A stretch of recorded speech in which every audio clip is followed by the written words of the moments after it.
Welcome to Learning with Lisa, Student Success Beyond Expectations podcast with Lisa Navarra, award-winning educator, consultant, behavior specialist, author, and parent. Welcome. Michelle and I are here to speak with you today about things that we're seeing in the classroom and at home. But basically, it's just going to be about teacher talk backed by mom experience. You see, Michelle is a 17-year veteran of being a special ed teacher in an ICT class. That's the integrated class. And really, she has a wealth of experience being also a mom that has one neurotypical child and one neurodiverse child. So her experiences really span both in the classroom and out of the classroom. But if you're a teacher now who is just shaking your head at the behaviors that you're seeing and the concerns that you're having for your students in a way that you've never experienced before, well, then this is really going to be that podcast for you, because Michelle's going to talk to you about even how writing IEP goals this year has shifted. And yes, we are deep into IEP season right now. So you know what I'm talking about when I say those goals, and really having to select the appropriate ones that are going to reflect your students in the way that they most need it. So next year's teacher is able to deliver the not only curriculum, but the social emotional support and the ability to teach children now how to self-regulate in a way that's never been before. So thank you so much for joining us, Michelle. Oh, you're welcome. You know what, just introduce us to you. Why did you take the time out of your very busy schedule to talk to listeners today? Yeah, so I guess this kind of came out of my colleagues and I had an IEP writing day, a couple weeks ago. And as we're collaborating on goals and talking about what we're seeing in the class, and we started realizing we are moving each year farther away from thinking about academic skill-based goals. And this year in particular, it just seems like there's so many behavioral things that are just kind of getting in the way, and we were really kind of finding ourselves, having a hard time getting a handle on students' skill set because there are so many other, little behaviors that are kind of creeping up, I guess you could say that, we never really saw this magnitude in the past. Right. So it's important that we talk about this, right? Yeah, for sure. Yeah, because this is the reality of education, and we need some help out there, and we need to raise that awareness to say, hey, you know what, we need more support out there, and having more mental health providers it's important, but it's just not enough when we're talking about real-time classroom instruction, classroom management. It's not always an emotional behavior that we're really seeing, characteristics that we're seeing. There's so much more. So work us through and walk us through your day of how it supports what you're saying in terms of the magnitude of what you're seeing. Yeah, so I'm in an integrated co-teaching class. So it is, a typical gen ed classroom. I'm there as a special education teacher to support, and like I said before, in years past, typically I would be there, maybe to pull a small group and to build some foundational skills and to do work like that. Not to say that that's not still needed, but I am seeing more and more of, this kind of executive functioning weaknesses creeping up and getting in the way, so instead of starting my small group, we're working on, being able to just launch and let's get started with the task, and that task initiation of, let me just find my beginning. I'm seeing huge task initiation this year from my students being an issue. So we can't even dive into where's the breakdown in the academic skill, because here we are just working on, let's launch, let's get started on that first thing. Right. And then there I am kind of bouncing here and finding a pencil and bringing this one back over. Come back to your seat over here. We're not going to go get a drink of water right now. Let's get started on something first, Right. And you just mentioned 3 things that you see kids avoiding starting their work. Yeah. Right. You got the pencil, you got the bathroom, you're trying to get them from out of their seat back to, where they need to be. So once you get them sitting down at their place, then what? How are you engaging them to begin, and what does that look like? Yeah, so it's different for each one of my kids, and but I'm finding that for the most part, once we can break through that initial, getting started with the task, I've got a good number of kids who, from that point on, are, they're ready and they're tackling that sixth grade work. But without me there for that redirection or to get them back on task, I don't know that they would be seeing that success. So what you're saying is they're lacking the independence of knowing that they're distracted or off task. Yes, that is a huge one. Yeah. Some of my colleagues kind of joke that sometimes I'm almost like the little Jiminy Cricket on their shoulder, reminding them like, okay, well, where's your focus? Where should your focus be? Those little things, that I see lacking in a lot of my students, not realizing that they're off task or realizing they're off task and then not knowing what to do to get back on task. Right, right. That cognitive flexibility that we've spoken about. Yes, You know? yes, and I don't know that it's necessarily a disability for all my students. I think that a lot of these kids were still coming out of some pandemic years where, a lot of these skills that are just naturally built into a classroom, a good chunk of our kids miss that classroom time, Right, right. and they lost that opportunity just to practice those skills and really hone them in. So have you found strategies that help you and help your students to be able to begin their work? Yeah, I do a lot of kind of guiding questions. Like I had mentioned before, a big one for my students, I'll say, where's your focus? As their little reminder, oh, yeah, that's right, I'm supposed to be over here. And then I think where you had mentioned before, the mom side of me comes in because you and I have been working together with my son, Anthony. Yes. And so in us working together, I find that, I started bringing a lot of those visuals into the classroom. So I'll bring some of those tools in with some of my students, and drop a little launch button on their desk as that little reminder. Oh, okay, I have to get back. So that's really cool. I should have that, maybe I can have that launch tool popped in here somehow so people could see. So what does that do? What does that visual do for some of your students? I think that visual to them is their cue, that they need to, get back on task or get back to what they were supposed to be doing or shift their focus, from something outside or wherever it may be to come back to task. Sometimes it could be a little tap on the desk, but I find like that visual or just that little, remind, like that questioning, where's your focus, kind of, it helps to bring them back, and then it makes them a little more aware. Yes. So ideally, especially this time in the year in the spring, I hope that I can kind of scale some of those back a little bit more. So it could just be maybe just me walking by their desk is enough of the remind, oh, okay, I need to get back on, Exactly. Ultimately to make them more independent. And do you feel like there has been growth from the beginning of the school year to the spring now?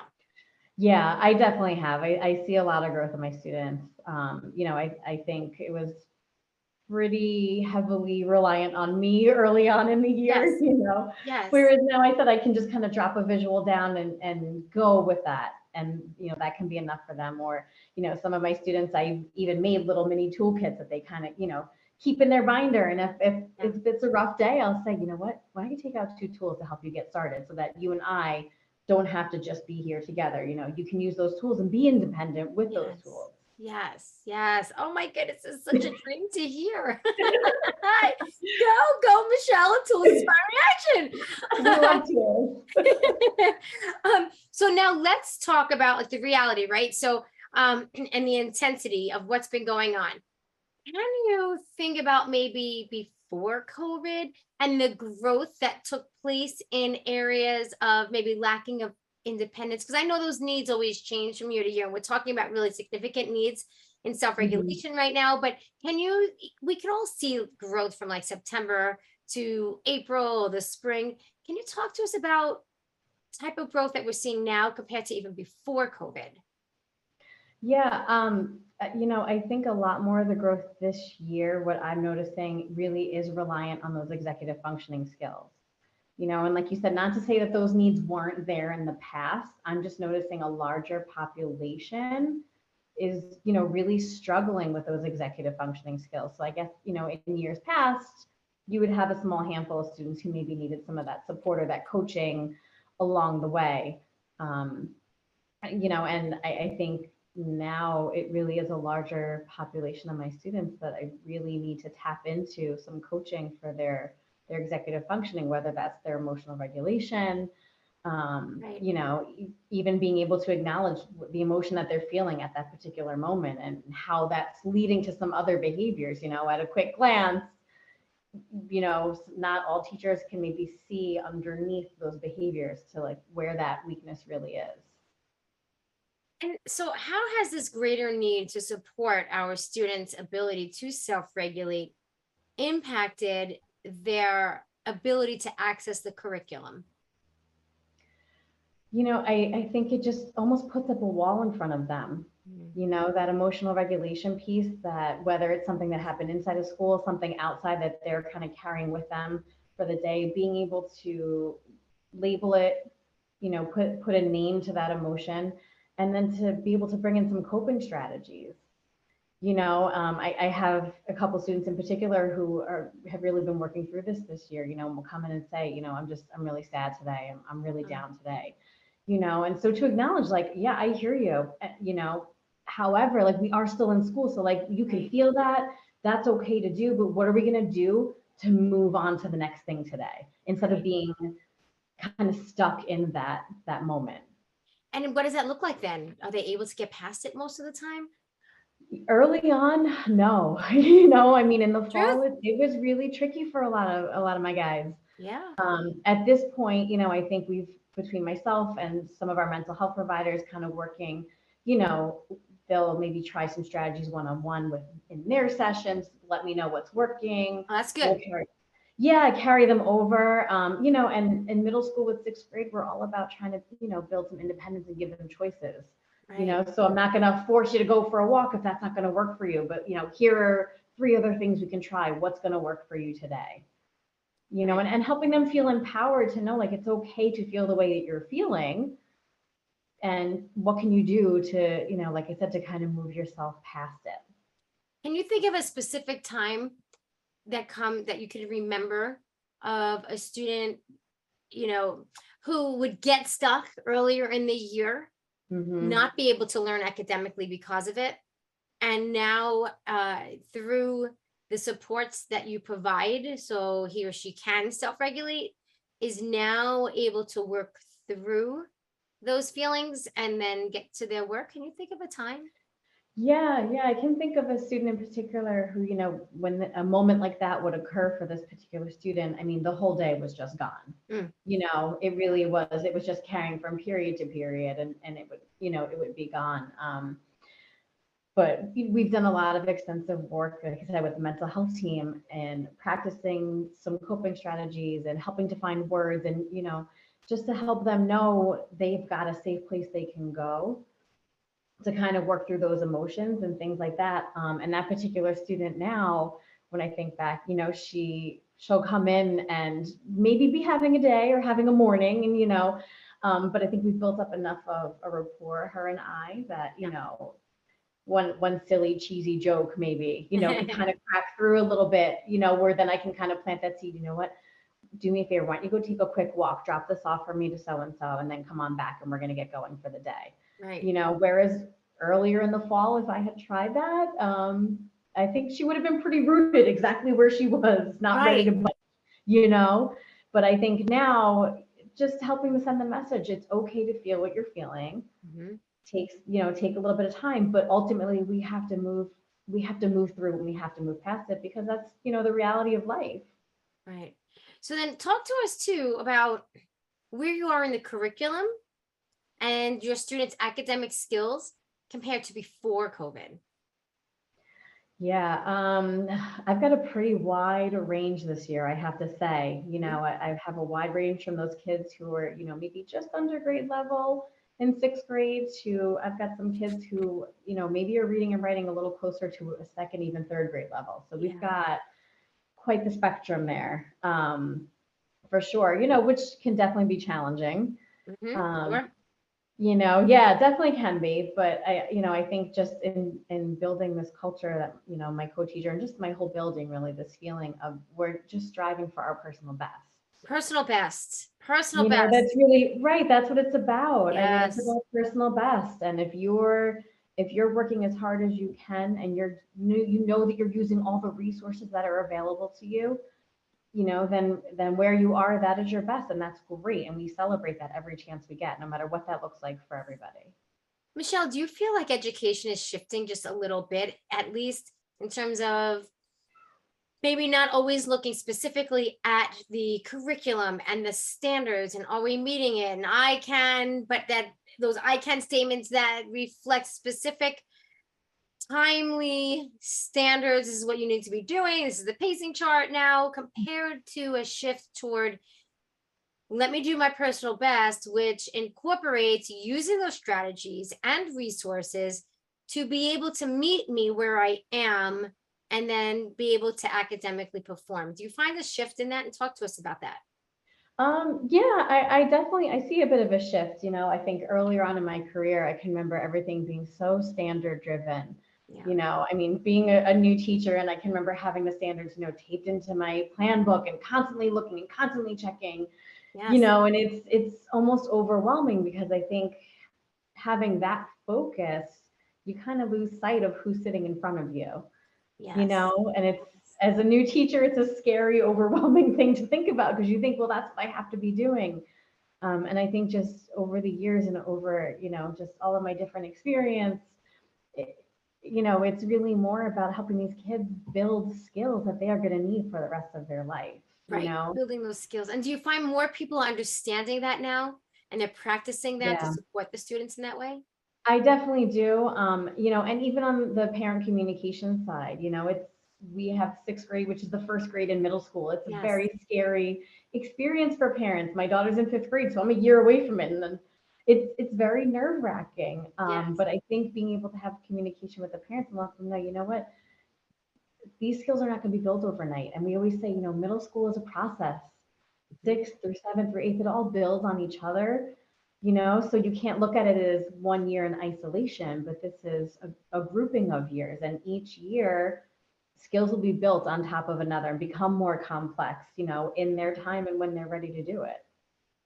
I have to commend you because I've worked with a lot of even families, and they'll tell me that, well, my child is having difficulty in middle school, just every day, and what, fifth grade actually included, with everyday routines. They don't unpack, or they're not bringing their supplies to school, or they're not organized in the way that they need to be able to function adequately or effectively throughout the school day. And when I either speak with the teacher or I speak with the parent who has spoken with the teacher, a lot of times we're still getting, well, I'm preparing the student to be independent. I can't baby them. I can't provide these, visuals because they need to know by now. Do you know what I'm talking about? I totally do. Yeah, we have that conversation a lot in sixth grade with parents.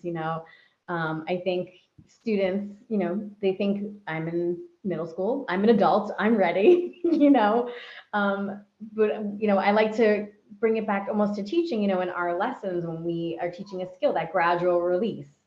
The modeling, then let's do it together. Okay, now do it independently. And I make suggestions like that to parents a lot, especially when their students are struggling with homework.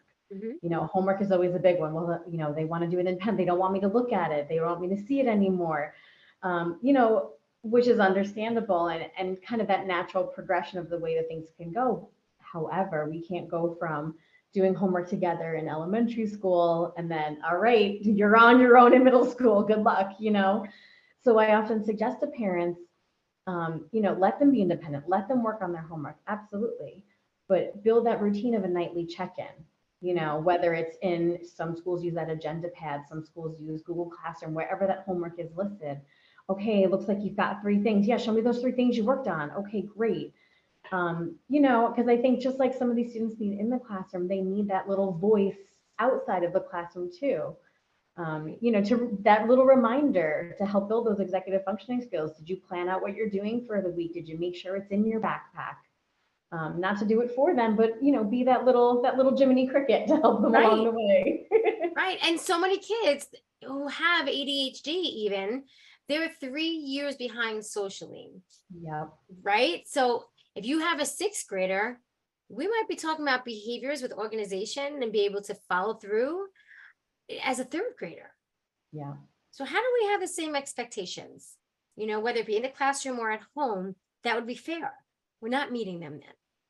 Yeah, exactly. And not to say that we're going to lower standards for them, if the expectation is you're doing homework, absolutely. But then let's get some support in place along the way, right? To help them reach that same standard as their peers. And just like you said, for those life skills, because those would be life skills as they go on. What would you say, because you're so heavy into the, as a 6th grade teacher, even middle school teacher, you're very heavy into using the visual tools to be able to support your students, but you've said it.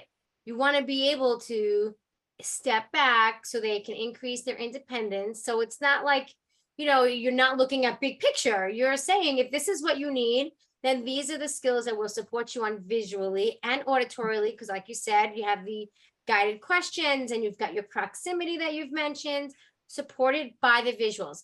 What do you say to even a 5th grade teacher who hesitates being able to implement or use visuals because they truly do feel like, well, I need to prepare them for 6th grade, and that's a whole nother beast of its own. How do we, expand their base of knowledge? Yeah, I think being that elementary is such a different animal than middle school, but because the students are with that one teacher all day and they have that comfortability, they have the routine down, that's the perfect time to try to work on some of these and try to work on scaling back a little bit, knowing that it's a safe environment. And not to say that it's, okay, Monday morning, that's it, all the support stops. But, gradually releasing that responsibility, maybe taking out a little bit here or there, and working in those visuals is such a great reminder, and explicitly teaching, we're going to be using this, and here's what this tool is going to mean, and here's how it's going to help you. Yes. I think being explicit, and I feel like, in working with you on the parent side with my son, I see how, just being explicit in what it is, what the purpose is, how it's going to help, it makes all the difference. It does. And I guess, for the adult too, in terms of even the educator understanding the explicitness of the tools and how they help with the array of hope, like you've said, it doesn't have to be forever. Just right. So you could still come to terms with, I'm doing my job, I'm supporting in a way that now I understand on a deeper level, but I can also, like you said, scale back to be able to say, I have kind of watered and nurtured this student, and now I'm going to be sending them off into middle school, even like the next, couple months. Yeah, exactly. It's a big deal. It is a big deal, right? Because we always want what's best for our students, but when we had one way of thinking, like this is the way, but now, like we're talking about today, we've got so many more behaviors in the classroom and so many different needs that, or some of them are the same needs, but they're just more intense and they're more frequent, and the duration is longer in terms of their, behavior and their need to work through certain needs in terms of self-regulation, that we have to start adjusting the time allotted for this kind of support. Right. And to understand where those behaviors are coming from, and when there's so many of them happening in a particular classroom, I'm fortunate in the sense that it's myself and my co-teacher in there. So, we're there to work as a team to support. I have some colleagues who are just in gen ed classes who are still seeing the same level of behaviors, so I guess to help them understand where it's coming from. And it's not always a student trying to avoid work because they don't feel like doing it. But if you can peel back enough and see, help them find an entry point or help just to refocus them back to task, it takes some time and it's not always easy, but I think if you can uncover where that behavior comes from and then explicitly show, here's what I can do to help you with that. Right. Right. Here's my why for you, and here's your why for yourself. Exactly. And, and just as important, I think it is for us as educators to be talking with one another. I think, well, a couple of things. First of all, I think the way that we speak with one another about these challenges is really important, because we can give into our own frustrations of, I just need to move on. They need to know what they need to learn. We've got to get there, so it could be very frustrating.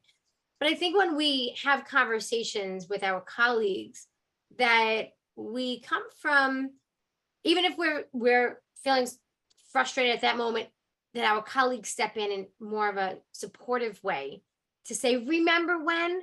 This is the growth that we've seen. Or have you tried this to support? And then for us to be able to work through our own worries and concerns for our students, and being able to say, I'm going to try that. So I think that conversation could be helpful and supportive. What are your thoughts on that?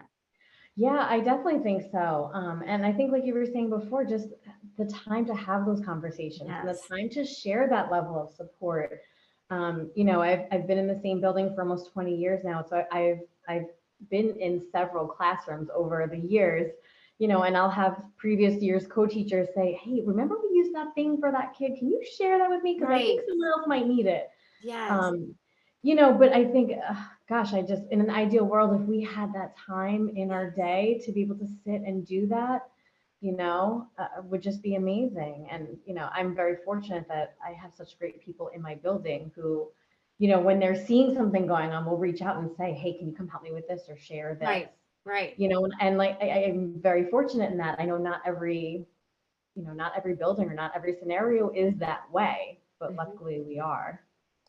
So I'm going to say that even if we don't have that time built into our schedule, we're always talking at some point, whether it be during dismissal or lunch or before school, because when we feel so concerned about our students, it comes out at some point. Oh yeah, you'll talk to anybody and anybody that you think can help you out, 100%. Or listen, or pretend to listen, anything. Yes. Anything. So I think even during those times, as a real kind of insider tip here, is be aware of who you're talking to. Are they being supportive of you during those times, even if it's moments in time, because you need to feed your own soul, right? Yeah. And then also, if you're on the opposite end and somebody is in your world, in the hallway, wherever it might be, and they're talking to you about a frustration or a concern, come in as that light who's positive and who's willing to share what's worked for you or something new that you've come across. So I think those moments, even though they're not structured and they're not 20 minutes, it's not 30 minutes of common planning or whatever it might be. Whatever contact we have, let's make it meaningful. Yeah, right? Because ultimately we all want the same thing. We're all there to help see our students really reach their full potential. Right. It's about keeping ourselves centered and helping us and helping each other to do that, because that's really tough. Yeah. Especially when you have like the ELA and the math and kids are testing for like 4 hours. Yeah. And lunch. That whole spring flies right by. It's gone. Yes. It is. Yes. Yeah. And then I also think that it's really important to talk to administration about your feelings too, about what's really going on in the classroom, because, and I know some administrators are more open to listening, and some are really great with being supportive, and some really understand it, and some want to understand it more. And I think that the more our building level administrators understand our everyday concerns and the things that we're seeing, the more they can relay it to the leadership that makes those decisions that trickle down to the building level. What are your thoughts?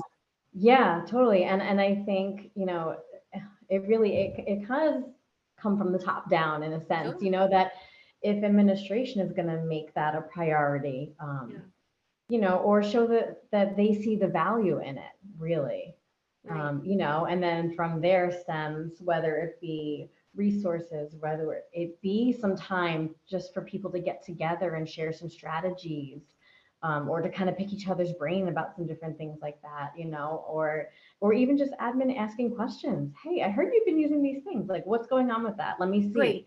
Yes. I think that's been really wonderful too. Yes. Yes. So that's such a great point, Michelle. Let's talk about the opposite end now. Let's administrators coming in and asking questions of what's working, right? Yeah. What's your biggest frustration? And really having those real candid conversations. Yeah, and meaningful ones that are relevant to your classroom and your building and your culture Yes. within your school. Yes. Now, does your school have PBIS? We do. Okay. Okay. We do. Yeah. More, I would say, more isolated to like the mental health side. Okay. Okay. Yep. You I know know? that some school districts and buildings are still rolling it out, and they're still taking Yeah. their classes, and everyone has their own interpretation of what works for them and whatnot. So that's always another way too to get certain trainings on behavior supports based on what the needs are. If we're able to have that real collaborative relationship with our administrators too. Yeah, definitely. I think my district, it's the behavioral support can be challenging at times because we are such a small district. So, Right. some of our behavioral support staff is split between, multiple buildings. So we don't always have someone there every day, Right. which can be tricky, Yeah. for sure. Big I deal. mean, and they do a phenomenal job, but it's hard when there's not always that same person, in the building that you can kind of reach out and grab if you need them at that moment. Sure, absolutely. Sometimes things arise quickly and you need that Yeah. support. Yeah. And so does the student. Talk to Yeah. us about those IEP goals. What kind of goals do you find yourself specifically writing now that might be different than what you've written in the past, or maybe goals that you've written in the past, but not so often? Yeah, I think I'm noticing more and more are two areas that kind of keep creeping up, are some more specific reading based goals. Mm, We're noticing a lot of that. I've noticed just volume of books and volume of reading has really gone down over the past couple of years, which, impacts a lot of other academic areas aside from just English. So I've noticed, an increase in looking for that and looking for some targeted reading instruction. I've also noticed our study skills goals section of the IEP has definitely been expanding over the past couple of years, this year in particular. And I think it really is all of those executive functioning skills that we were talking about, being able to start a task with 2 or fewer prompts, right. things Few like or that. fewer. Yeah. Right. I'll take the fewer. But I think those have been more often, those are the types of goals that we're looking at. Whereas I can think back to when I first started teaching and it was, really heavy in the academic needs section. And there was just, Yes. academic need after academic need. And not to say that they're not still there, but I think a lot of these executive functioning, Right. deficits and then as a result behaviors are really overshadowing a lot of what we're seeing in the classroom. Right. I mean, you can't write a million goals and expect them all to be done next year. You have to prioritize. Right. Yeah. And and in talking with my colleagues and thinking about kids, for a lot of them, that's really what's getting in the way. Mhm. Those executive functioning skills are really kind of halting everything else. So like you said, when you're prioritizing, what do we need to work on first? Well, we've got to target that first before we can get into anything else. So talking more broadly, Michelle, just not beyond your classroom, because I'm hearing and I'm seeing a lot of exactly what we're talking about now. This is not uncommon. This is real talk. Yeah. And this is the reality of what we have right now and what these students are experiencing. What do you think could be helpful on a larger scale? Professional development, what kind of support, like whatever you think, what could be helpful? I think definitely professional development. I think just to help bring not only an awareness to some of these executive functioning skills, but really an understanding. I think it can be really quick to see that student who's, not launching and getting started and walking around the room and going to the bathroom and getting a drink of water. It could be very easy to kind of write that off and say, oh, they just don't want to do work. But it's not that simple. Mm-hmm. So I think some, really really good, meaningful professional development, maybe on an ongoing basis. Sometimes just an isolation isn't quite enough, Right. but to be more consistently working with maybe a coach or something along those lines, Hmm. to understand what are these skills, how do they impact kids, and Right. how those behaviors you're seeing maybe are really directly connected to those. What are these skills and what's the impact? That's huge. Yeah. So we need to start looking at professional development and learning in a whole new category now, Yeah. right? Because we've been piloting math programs and reading programs and all these other programs. And yet, how do we get to the content if a child doesn't focus and can't task initiate, really? Yeah, yeah, exactly. And finding where do we have the time to explicitly teach Right. what that skill is, what it looks like, what resources or tools can you use to help you out with it. So if we were to make time to explicitly teach these skills, something's got to give.